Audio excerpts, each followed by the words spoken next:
Master minds commerce చదవాలనుకునే 10th inter విద్యార్థుల తొలి ఎంపిక. సో రామచంద్ర గారు నమస్తే సార్. నమస్తే అండి. చాలా చాలా హ్యాపీగా ఉంది. ఎన్నో ఇయర్స్ తర్వాత మళ్ళీ మిమ్మల్ని ఇలా స్క్రీన్ ముందు ఇంటర్వ్యూ ద్వారా కొన్ని కోట్ల మంది ప్రజలకి మళ్ళీ మీరు వచ్చిన విధానం, మీరు చేసిన సినిమాలు, మీరు అనుభవించిన అనుభూతులు, మీరు పడ్డ కష్టాలు, నిజంగా 25 years బ్యాక్ నిన్ను చూడాలని రామచంద్ర, మా వెంకీ బుజ్జి, సో డీజేలో మంచి క్యారెక్టర్, ఇలా చెప్పుకుంటూ పోతే ఎన్నో సినిమాలు. ఏం చెప్తారు మీ కెరీర్ గురించి, మీ స్ట్రగుల్స్ గురించి అండ్ మీ అచీవ్మెంట్స్ గురించి? ఫస్ట్ ఏంటంటే చాలా థ్యాంక్స్ అండి, మీతో ఇలా మాట్లాడడం చాలా హ్యాపీ. కెరియర్ గురించి అంటే ఎంట్రీ చాలా ఈజీగా అయిపోయిందండి. ఫస్ట్లో పెద్ద కష్టపడాల, వేరే వాళ్ళగా ఫస్ట్లో లేదు, అలా అయిపోయింది. తర్వాత మొదలైంది. 4 సినిమాలు చేసిన తర్వాత కష్టాలు మొదలయ్యాయి. అంటే కష్టాలు అనకూడదు, స్ట్రగుల్స్. అప్పుడు తెలిసింది ఓ ఇలా ఉంటుందన్నమాట అని. ఓకే. సో అలా స్టార్ట్ అయింది. ఫస్ట్ నిన్ను చూడాలని అంటే ఆడిషన్ చేశాను. డైరెక్టర్ గారు ప్రతాప్ గారు ఓకే అన్నారు, అందరూ చేసాం. నాకు నిన్ను చూడాలనే సినిమా ఒక లెర్నింగ్ మాట. అంటే ఎలా నుంచోలో కూడా తెలియదు నా కెమెరా దగ్గర, ఆయనే నేర్పించారు. రెండో సినిమా ఆనందం, శ్రీనువైట్ల గారు. ఇంకా అక్కడ అయితే ఆయన మొత్తంగా అది కోచింగ్ సెంటర్లో నాకు ఎలా చెప్పాలి ఏంటి అంతా. సో ఆ రెండు బాగా ట్రైనింగ్. ఓకే. ఆ తర్వాత కొంచెం కొంచెంగా అలవాటైంది. అంటే ఫస్ట్ 4-5 సినిమాలు ఈజీగా వచ్చేసాయి. అంటే జస్ట్ అలా వెళ్తే వచ్చేసినట్టు అయిపోయింది. నాకు అనిపించింది అందరు కష్టాలు పడ్డాక కదా సినిమాలు స్ట్రగుల్స్ ఉంటాయి, మనకేంటి అలా లేదు అని. తర్వాత చూపించింది. ఇప్పుడు కాదా నీకు తర్వాత చూపిస్తాను అన్నట్టుగా తర్వాత చూపించింది cinema. Okay. So family background కూడా ఏం లేదు, ఇండస్ట్రీ ఏం లేదండి, ఏం లేదు, జీరో లేదు. ఫాదర్ మదర్ ఇద్దరు bank employees. And born brought up Hyderabad, schooling అంతా ఇక్కడే చేశాను. కానీ ఇది చిన్నప్పటి నుంచి ఒక యాక్టర్ అవ్వాలని కోరిక, అది అదే ఉండేది మైండ్లో.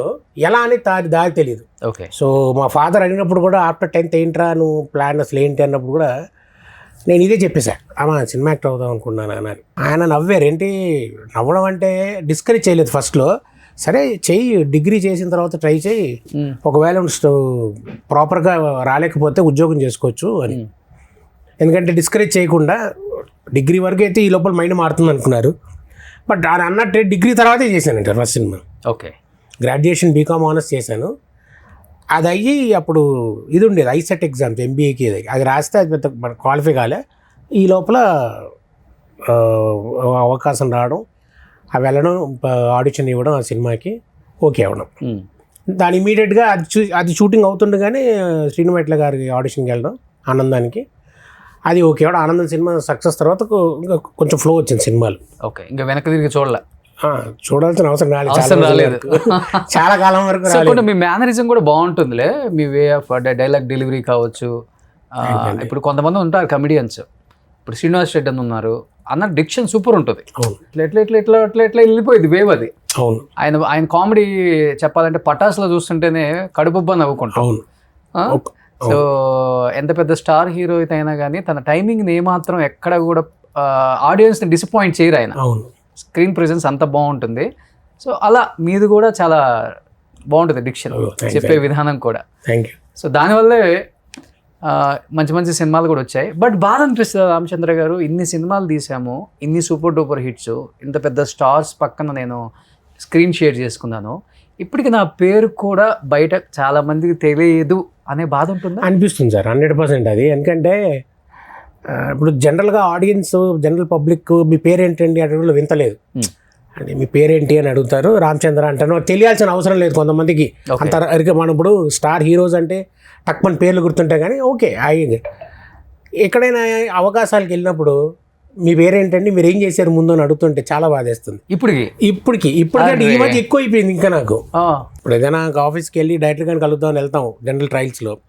వెళ్ళినప్పుడు బయట ఉన్న అసిస్టెంట్ డైరెక్టర్ అవ్వచ్చు, ఎవరైనా అవ్వచ్చు, కొత్త వాళ్ళు ఎవరైనా అవ్వచ్చు, మీరేంటి సార్ ఏం చేస్తారు సార్ అని అడుగుతారు. నేను ఆర్టిస్ట్ అండి, ఇప్పుడు చూడలేదండి అంటారు.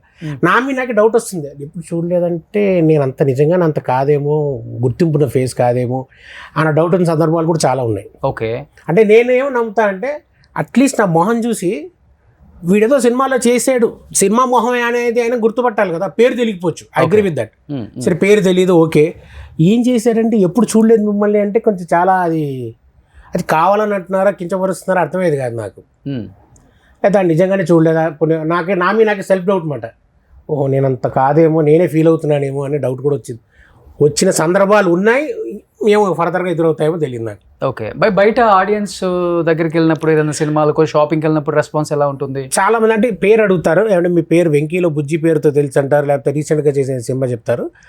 పేరు తెలియదండి. చాలా మంది పేరేంటి సార్ అంటే రామచంద్ర అని చెప్తాను క్లియర్గా. ఓకే సార్ అంటారు, కానీ మాకు ఆ వెంకీ బుజ్జి గుర్తుందో లేకపోతే ఇంకో గౌతమ్ ఎస్ఎస్సీలో అలా అవి గుర్తున్నాయి అంటారు. అందులో కూడా బుజ్జి ఉంటుంది, అది అలా గుర్తుంది అంటారు, సుబ్బు అందులో అలా చెప్తారు. కానీ యాక్చువల్గా రామచంద్ర అనే పేరు అసలు బయట కూడా తెలియదు. కానీ బాధ అనిపిస్తుందా? అట్లీస్ట్ బయటికి వెళ్ళినప్పుడు ఆడియన్స్ అట్లీస్ట్ నా సినిమాలన్నా గుర్తుపట్టి నా ఫేస్ అన్న గుర్తుపడుతున్నారు. ఇండస్ట్రీలో సినిమాలు చూసి పెరిగిన వాళ్ళే, కో డైరెక్టర్లు, అసిస్టెంట్ డైరెక్టర్లు, అసోసియేట్లు.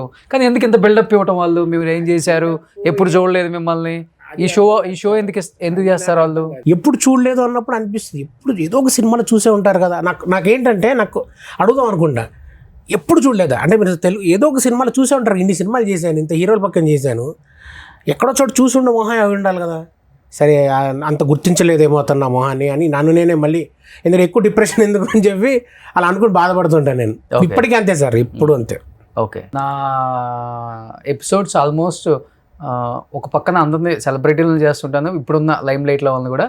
ఒకవైపు 50% ఎప్పుడు కూడా నేను బాగా ఒక వెలిగి ఇప్పుడు ఆఫర్లు లేకో ఇబ్బంది పడుతున్న వాళ్ళని ఎక్కువ తీసుకొస్తాను. అవును, అది నిజంగా ఆ విషయంలో మీకు నిజంగా హ్యాట్స్ ఆఫ్ చెప్పాలి. ఎందుకంటే ఎవరికి అంత టైం లేదండి బేసికల్గా. మీరు అది ఒక పర్టికులర్గా పెట్టుకున్నారు. ఎవడైతే కొంచెం వెనక్కి పడిపోయారో యూఆర్ గివింగ్ ఏ లిఫ్ట్, ఏదో లిఫ్ట్ ఇస్తున్నారు సమ్ అదర్ వే. దానిలో భాగమే మీ నేమ్ కూడా నేను లిస్ట్లో పెట్టా మా టీం దగ్గర. చాలా థ్యాంక్స్. పిలవండి ఒకసారి. నేను వెంకీ సినిమా చూస్తుంటే నాకు ఒకసారి గుర్తొచ్చారండి, అరే ఇంత టైమింగ్ ఉన్న ఆర్టిస్టు ఏమైపోయాడు ఇతను. శ్రీనివాస్ రెడ్డి అన్న ఇప్పుడు ప్రెజెంట్ లైమ్ లైట్లో ఉన్నారు, చిత్రం సీని గారు కనిపించట్లేదు, ఇతను కనిపించట్లేదు, మధ్యలో కనిపించారు. అలా వచ్చి ఇలా వెళ్ళిపోయే క్యారెక్టర్స్, ఇంత మంచి ఆర్టిస్టులకి ఎందుకు మనం స్పేస్ ఇవ్వలేకపోతున్నాం? ఆర్టిస్టులుగా అంటే మన హీరోస్ కానీ, మన డైరెక్టర్స్ కానీ, మన రైటర్స్ కానీ ఎందుకు ఆ స్పేస్ ఇవ్వట్లేదు అనేది కొంచెం ఉంది నాకు. రీజన్స్ బెటర్గా ఉంటుంది ఏమండి. నేను అంటే ఇంకా ఊహించుకోవడం మొదలు పెడితే ఇంకేమో 100 రకాల ఆలోచనలు వస్తాయి. రీజన్స్ తెలియాలి కాదు, నచ్చకపోవట్లేదేమో, బహుశా వాళ్ళకి ఫిట్ కావట్లేదేమో. ఓకే. అది నాకు అర్థం కావట్లేదు. అంటే అది ఎలా మొదలు పెట్టాలి, ఎటు వెళ్ళాలి తెలియదు. ఇప్పుడు ఆలోచించే నాకు ఎందుకు ఇవ్వట్లేదు అని ఆలోచిస్తే 100 రకాల ఆలోచనలు వస్తున్నాయి. ఎందుకు ఇవ్వట్లేదు? మీకు వచ్చిన ఆలోచన ఏంటంటే మీరు విన్నది కానీ చూసింది విన్నది ఏం లేదు. నాకేంటంటే మేబీ వాళ్ళ ఆ స్క్రిప్ట్కి నేను సరిపోనేమో, క్యారెక్టర్కి బెటర్ చాయిసెస్ ఉన్నాయేమో వాళ్ళకి అని అనుకుంటున్నా అని నన్ను సెల్ఫ్ సాటిస్ఫై చేసుకుంటున్నా. రీజన్స్ నాకు ఇంకా ఎక్కువ ఆలోచించి తలుచుకోలేదు దాని గురించి. ఓకే. వెళ్తుంటారు ఆఫీసులకి ఇప్పుడు కూడా? అంటే అది రెగ్యులర్గా కాకుండా ఏదో ర్యాండమ్గా కాదు, ఐ మేక్ ఏ పాయింట్. మొదలు పెడితే ఒక 4-5 రోజుల పాటు వెళ్ళి ఎక్కడెక్కడ స్టార్ట్ అవుతున్నాయి వెళ్ళి అందరినీ కలిసి ఒకసారి నా ముందుగా నేను కనపడతాను, చెప్తాను సార్ ఇందులో మీకు సబబు క్యారెక్టర్ ఇఫ్ నాట్ కామెడీ ఇంకేదైనా బెటర్గా మీకు వేరే చేయిద్దాం అనుకున్నా ఐఎమ్ రెడీ సార్, నేను చేస్తాను, నాతో ఎక్స్పెరిమెంట్ కానీ లేకపోతే ఏదైనా నేను రెడీ, నేను చేస్తాను అని అది చెప్పి వస్తాను నేను. అయినా వాళ్ళ ఇష్టం. ఇస్తారా టైం? డైరెక్టర్లు ఇస్తున్నారు ఇప్పుడు? వాళ్ళు కూడా మంచి స్వింగ్ లో ఉన్న ఆర్టిస్టులతోనే ఎక్కువ మాట్లాడే వాళ్ళు ఉంటున్నారు. కొంచెం లేదు మరి చెప్పండి అంటున్నారు, మాట్లాడుతున్నారు. రావడం రాకపోవడం అనేది మాత్రం మన చేతిలో ఉండట్లేదు. ఓకే. కానీ టైం ఇవ్వని వాళ్ళు కూడా ఉన్నారు. టైం ఇవ్వని వాళ్ళు ఉన్నారు, గతంలో పరిచయం అయిన వాళ్ళు టైం ఇవ్వని వాళ్ళు కూడా ఉన్నారు. అబ్బా సరే ఓకే, అది వాళ్ళ ఇష్టం, మనం ఎవరిని ఫోర్స్ చేయలేం కదా. అంటే ఒకటి సార్ ఇది చెప్పడం ఈజీగా అనిపిస్తుంది, చెప్తుంటే ఇలా చెప్పేస్తుంది మోడస్ట్గా అనిపిస్తుంది. కానీ అలా కనుక తీసుకోకపోతే బహుశా ఇంకా ముందుకు వెళ్ళాం నా ఫీలింగ్.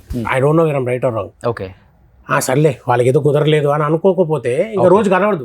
రేపు పొద్దున్న లేచి మళ్ళీ ప్రయత్నించాలి కదా. ఇక్కడ కాకపోతే ఇంకో డైరెక్టర్, ఇంకో బ్యానర్, ఇక్కడ చోట చేయాలి కదా. Okay. End of the day. Okay.